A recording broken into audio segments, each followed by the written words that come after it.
इस क्लासेस में स्वागत है। तो आज का मेरा टॉपिक है बिहार गवर्नमेंट से यही पूछना है जो गवर्नमेंट जॉब का जो न्यू हमारा नियम लागू हुआ है कि इसका हम सबसे पहले मेरिट और डीमेरिट बताएंगे। सबसे पहले हम ये आपके चर्चा करेंगे कि इससे फायदा क्या है, किन बच्चों को फायदा है और किन बच्चों को घाटा है। तो फायदा उन बच्चों के है कि जो बेरोजगार है बिहार में, कि उनके लिए क्या हुआ, कंपटीशन कम हुआ, वो तो खुश होंगे। लेकिन हाँ, जो बच्चे अगर जॉब पे हैं, जो भी अगर गवर्नमेंट एम्प्लॉय है, तो उनके लिए इस बात की दुखी है कि वो अगर वो बिहार पुलिस में है तो एसआई का फॉर्म नहीं भर सकते, वो उसी शर्त में भरेंगे, वो मात्र एक बार भरेंगे। ये हुआ क्यों?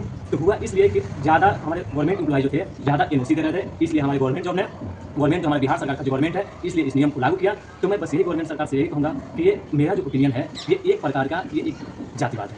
फर्स्ट, इससे लॉस क्या होगा कि जैसे मिडिल क्लास, जो मध्य वर्ग के जो हमारे हैं, जो अनुसूचित जनजाति, जो पिछड़े वर्ग के जो स्टूडेंट जो आते हैं, उनका सबसे प्रायोरिटी ये होता है कि सबसे पहले वो छोटा एक जॉब पाते हैं कि कहीं ना कहीं हमारा एक ऐसा जॉब मिल जाए कि हमारा घर का खर्चा चल सके, और वो अपना एक लाठी का सहारा समझते हैं। सबसे पहले उनकी प्रायोरिटी क्या होती है कि एक जॉब पाना, और उसी सहारे से वो क्या करते थे, वो अपना एसआई का या यूपीएससी लेवल या जो भी है बीपीएससी लेवल, वो अपना 2 साल 4 साल 5 साल में अपना क्वालिफाई कर वो अपना बढ़िया पोस्टिंग पे जाते हैं। अब इससे क्या है कि इससे दिक्कत क्या है कि अगर मान लीजिए, अगर आप लोग ये जानते होंगे, अगर सनी देओल का एक डायलॉग है कि लोहार का बेटा लोहार ही रहेगा और राजा का बेटा राजा ही रहेगा। और ये जो हमारे सुशासन बाबू, जो नीतीश सरकार जो है, उनका यही है, और उनका जो नियम अगर ये बोल रहा है तो यही अप्लाई करता है। जो डायलॉग है जो सनी देओल का, कि सिर्फ जो न्यू गवर्नमेंट जॉब का जो रूल है सिर्फ उसी को फिक्स करता है, जो सनी देओल का डायलॉग है। तो बस मैं यही कहूँगा कि जितना भी नियम लाए उनको आप फिर से देख लीजिए, क्योंकि जितने भी छोटे जाति के कास्ट वगैरह के स्टूडेंट से अनुसूचित जनजाति कि हाँ चलो मेरे पास जॉब हो गया, उसके बाद मैं अटेंड दूंगा, फिर वहाँ से उन लोगों को चेंजिंग आना। आप ये चीज़ भी बोले हैं कि हाँ अगर आपको एग्जाम देना है तो तुम उसको रिजाइन मार के दे सकते हो। तो रिजाइन कौन करेगा? अपना गवर्नमेंट जॉब का एक बार ही ट्राई करेगा। आप ही बताइए, सुशासन बाबू ये सही है नहीं है? अगर ये सही है तो आप बिहार में ये भी एक नियम लागू कीजिए कि अगर गांव में अगर मुखिया एक बार मुखिया बन जा रहा है तो दोबारा वो उस फील्ड में नहीं उठेगा। तो विधायक है तो सांसद में नहीं लड़ेगा, एमपी में नहीं लड़ेगा, वो सीएम में नहीं लड़ेगा। और ये चीज़ भी अप्लाई कीजिए। बस मेरी यही मांगे।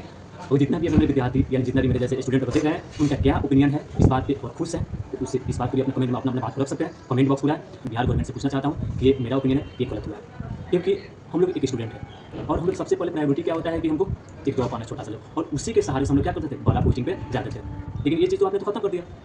अब जितने भी हैं, अगर हम मान लीजिए एसटी से हैं, तो क्या मैं यूपीएससी की तैयारी कर सकता हूँ? और उतना पैसा होता तो फिर मैं बिहार पुलिस की क्यों तैयारी करता, कांस्टेबल जितना भी है, होमगार्ड की तैयारी क्यों करता, प्राइमरी स्कूल का टीचर क्यों तैयारी करता? क्योंकि हमारे पास पहले से पैसा है। तो मैं या तो मैं अपना बिजनेस संभालता, मेरे गार्जियन का है, नहीं तो मेरा यूपीएससी क्लियर होता, नहीं तो जेईई मेंस नीट वगैरह तैयारी करता। उतना तो हमारे पैसा नहीं है। लेकिन जो भी बच्चा यूपीएससी का जाता है, अगर 90% देखिएगा तो वो बढ़िया घर से बच्चा जाता है, 4 साल 5 साल जितना टाइम होता है वो पूरा अपना टाइम का उपयोग करता है, या तो जेईई मेंस नीट का अपना तैयारी कर लेता है। ये तो छोटा वर्ग का तो जाता ही है, क्योंकि उनका प्रायोरिटी होता है जितना भी देखिएगा इंडियन आर्मी से लेकर जितना भी छोटा पोस्टिंग वो सब छोटे वर्ग के स्टूडेंट जाते हैं।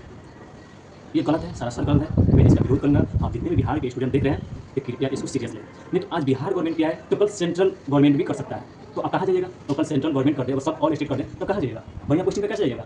वो तो सिर्फ वही होगा ना कि एक राजा का बेटा राजा ही बनेगा। बाकी अगर वीडियो अच्छी लगी होगी तो प्लीज़ अपने दोस्तों के साथ शेयर कीजिएगा।